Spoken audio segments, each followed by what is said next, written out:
Shun Shifan returned home in high spirits, a noticeable change that surprised her parents. Her mother quickly concluded that she had reconciled with her ex-boyfriend Yen Hong, although her father simply remarked on her improved complexion after taking traditional Chinese medicine. Later, while having tea with Su Xiangya and Lin Yixin, Shun Shifan shared the mint candy that Hisui had given her. Su Xiangya, having seen a video of Hisui, found him handsome and suggested Shun Shifan consider dating him. Shun Shifan, however, firmly stated that they were just friends. She explained that she was applying to study abroad and didn't want a long-distance relationship. On their way back, Su Xiangya chatted with Lin Yixin about Shun Shifan, lamenting that her friend's dedication to her studies might cause her to miss out on a good relationship. Lin Yixin then subtly inquired if long-term friendships often made it difficult to develop into something more, to which Su Xiangya agreed, saying such dynamics are hard to change. Meanwhile, Hisui received a call from his father, Hisham, who wanted to meet for dinner before flying back to Bay City. Hisui declined, claiming he was already eating.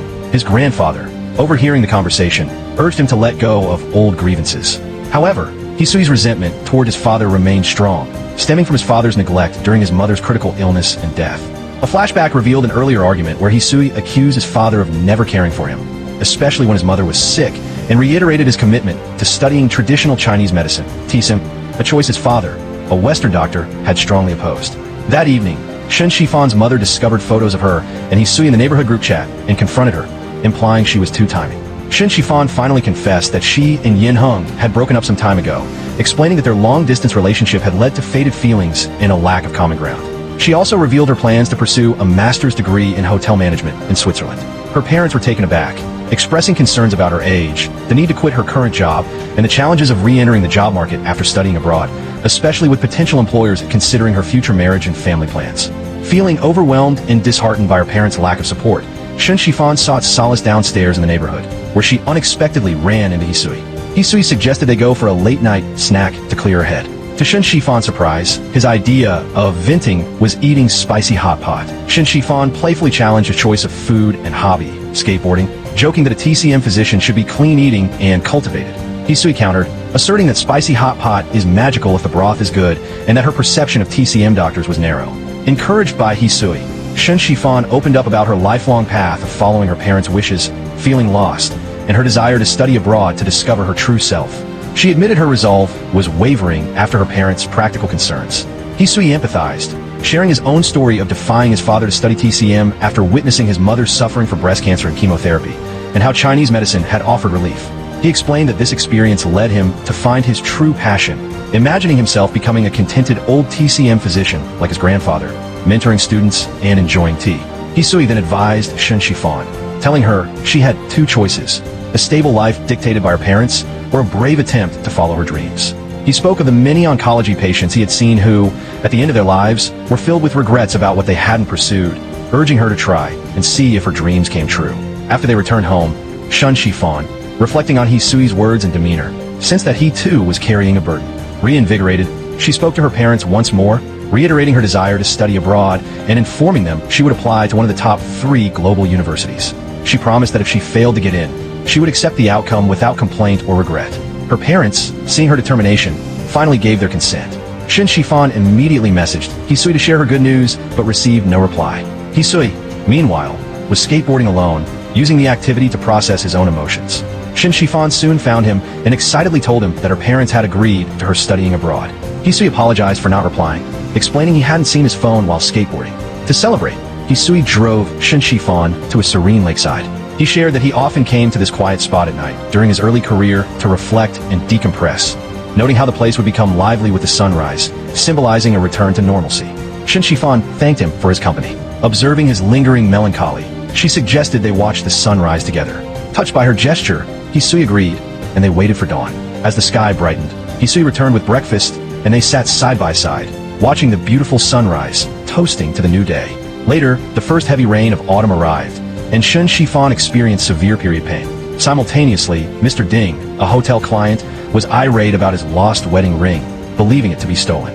He explained he had left it on the bathroom counter after washing up, then gone for breakfast, taken a call in the garden, and upon returning, found it missing. He stressed the ring's immense sentimental value, even more so than the Maybach his wife had given him, demanding an immediate search. Shun Shifan instructed staff to check the bathroom pipes and, despite her escalating pain and the pouring rain, personally searched the garden. She eventually found the ring, calming Mr. Ding, who expressed regret for his earlier accusations and praised her professionalism. Afterward, soaked and in severe pain, Shun Shifan sat in the lounge, distracted, clutching the fragrant sachet Hisui had given her, opting for painkillers rather than taking a day off. Despite taking painkillers provided by Su Xiangya, Shun Shifan's menstrual cramps remained severe, causing her to almost faint near her neighborhood entrance. Fortunately, Hisui appeared just in time, noticing her distress. After she confirmed her stomach pain was due to cramps and the painkillers weren't working, he took her to the TCM clinic for moxibustion.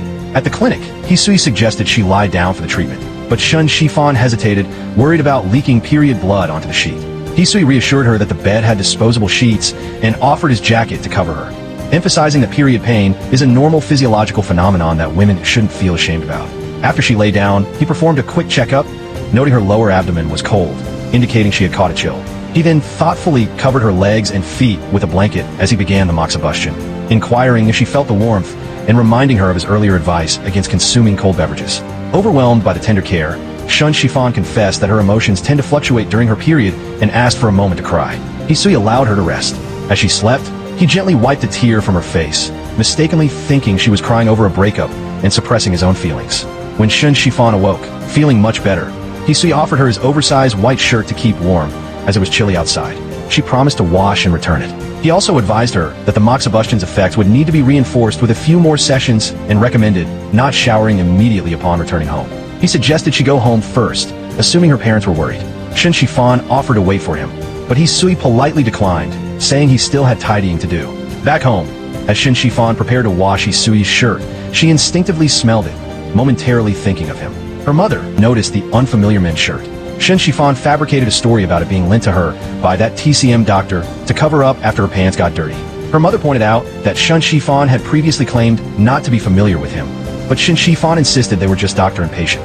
Her mother commented that Hisui was quite handsome. Feeling tired, Shun Shifan went to her room. Witnessing the exchange, Lin Yixin joked with Shanma about getting a matching shirt, suggesting there was more to the story. Later that night, Shun Shifan found herself thinking about Hisui. She scrolled through his WeChat moments, accidentally liking an old post about licorice water from several months ago. Mortified, she quickly unliked it, and then proceeded to like several more of his recent posts to mask her initial blunder. Moments later, Hisui texted her, "Still not sleeping?" He reminded her about a health article he had shared, emphasizing the importance of sleeping before 11 p.m. and avoiding phone use before bed. When Shun Shifan feigned ignorance, Hisui playfully exposed her, remarking on her impressive reading speed to have consumed 7 or 8 articles in a minute, leaving her utterly embarrassed. The next day during lunch, Shun Shifan asked Su Xiangya if unliking a post on Moments still left a notification. Su Xiangya confirmed that it did, even boasting about using this trick to get men's attention. Shun Shifan realized her attempt to cover her tracks had failed. After reviewing their chat history, Lin Yixin declared that Hisui clearly had feelings for Shun Shifan, citing his concern about her bedtime at 11:45 p.m. Shun Shifan argued that as her doctor treating insomnia, it was a natural question. Su Xiangya speculated that Hisui's rare post about licorice was a deliberate player's move to initiate a conversation. Shun Shifan insisted that Hisui was just a supportive friend, but Su Xiangya concluded that it was a classic case of the guy has feelings, but the girl does not. Meanwhile, Hisui saw Shun Shifan's post about drinking brown sugar ginger bubble tea on her Moments. He silently mused that consuming ginger in autumn could exacerbate autumn dryness. Instead of simply texting her a reminder, he compiled several medicinal food recipes and sent them to her. When she asked why, he explained he had seen her post and wanted to offer remedies. Shun Shifan noted that he seemed to be keeping a close eye on her. She then asked if the recipes were suitable for her parents, mentioning her father's hypertension, and Hisui confirmed they were mild enough for anyone. Alone, Hisui questioned his own overthinking. At the hospital, Hisui faced a difficult case, a patient with advanced brain metastasis who was in critical condition.